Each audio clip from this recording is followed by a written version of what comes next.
Here's how the guys drive on the front line. So they arrive, their radiator burst, a bird flew in.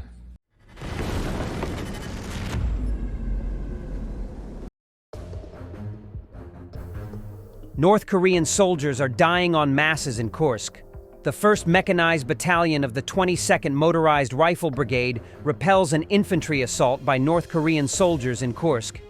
At the end of the video, documents issued by the Russian Federation to the North Koreans are shown.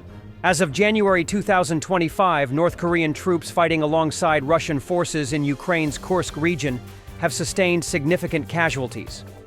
Ukrainian President Volodymyr Zelensky reported that approximately 3,800 North Korean soldiers have been killed or wounded, accounting for nearly a third of the estimated 12,000 North Korean troops deployed to support Russia. In a recent engagement near the village of Makhnovka in the Kursk region, combined Russian and North Korean forces suffered losses equivalent to a battalion over 2 days of fighting. The White House has noted that North Korean units are being utilized in human wave attacks against Ukrainian positions, leading to substantial losses.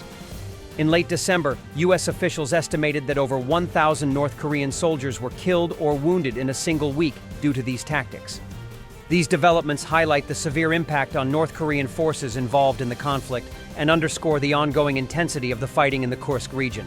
North Korean troops fighting alongside Russian forces in Ukraine are experiencing high casualties for several reasons tied to their role, training, and the tactics employed in the conflict. North Korean forces are reportedly being used in mass infantry assaults, where large groups of poorly equipped soldiers advance against fortified Ukrainian positions.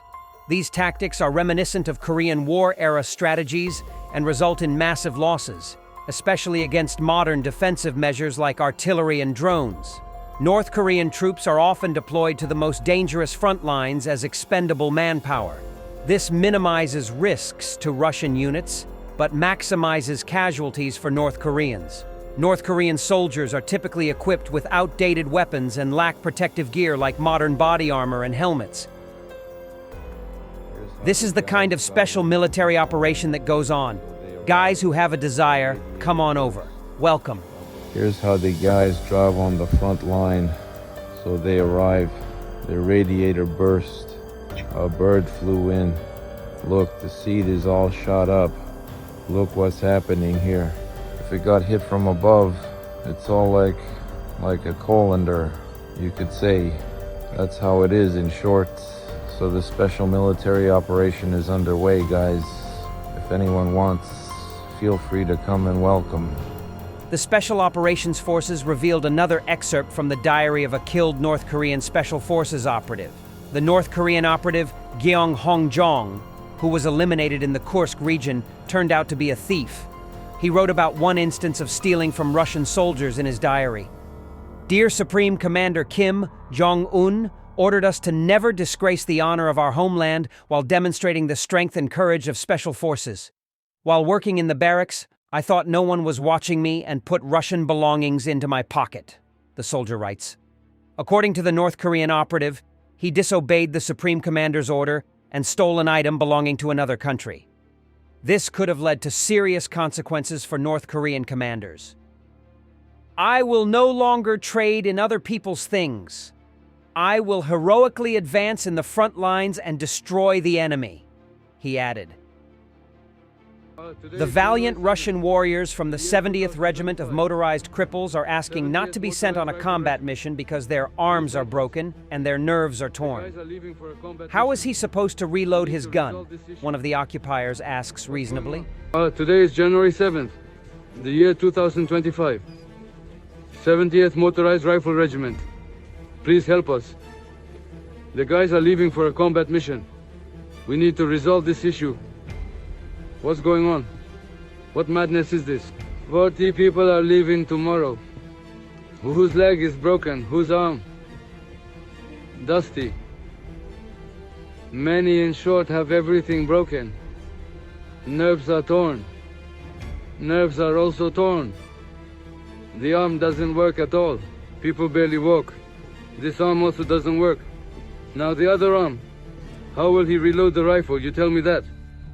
We ask you to help these people take some measures. What's going on?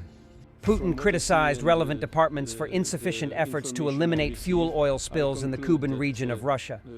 What is being done to minimize the damage is not enough yet, he said at a meeting with government members. The tankers sank on December 15th. Putin spoke up about the situation almost a month later, mildly scolding local authorities. From what I see and the information I receive, I conclude that everything being done to minimize the damage is clearly insufficient so far. We need to form an appropriate commission, a suitable headquarters that would work directly on site and not at the local level, but to be led by managers, responsible employees of the ministry and departments who would be delegated directly to the site of the disaster. Everything must be done to resolve the issue of cessation. Practically, this is one of the most serious ecological challenges we have faced in the last year. The Russian parliament will ban destructive content in video games. This was announced by Speaker Volodin. We are receiving complaints. Many video games contain plots with aggression and violence, as well as propaganda of values alien to us. In January, we plan to make a decision to protect citizens, especially children, from destructive content. First, they broadcast war propaganda 24/7 on television. And then they ban alien values in video games. Maybe they should show how are they bombing babies in Ukraine. Is that qualified as violent for them? The most destructive wildfire in the history of Los Angeles County has been raging for the past 2 days. Over 1,000 buildings burned down, 130,000 people evacuated, and at least 5 people dead. Firefighters are working around the clock to contain the fires. More than 300,000 homes and businesses in Southern California have no electricity, according to the latest estimates from PowerOutages.us. On Wednesday evening, South California Edison, which provides most of the electricity in the area, said its customers were being affected by the fires and extreme winds in the region. It estimates more than 230,400 customers were without power due to the weather.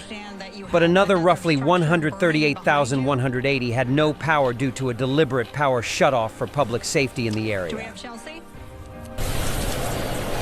Okay, in the meantime, that was a nice water drop that we just witnessed. Yeah, I mean, Thanks for watching, and don't forget to subscribe. Also, if you want to support Warthog Defense, please become our member and get early access to new videos, exclusive members-only videos, and become administrator in comment section. The membership link is in the description. Rescues every day. We had a guy last week at 6 rescues in 6 days. You know, he's doing the job every day.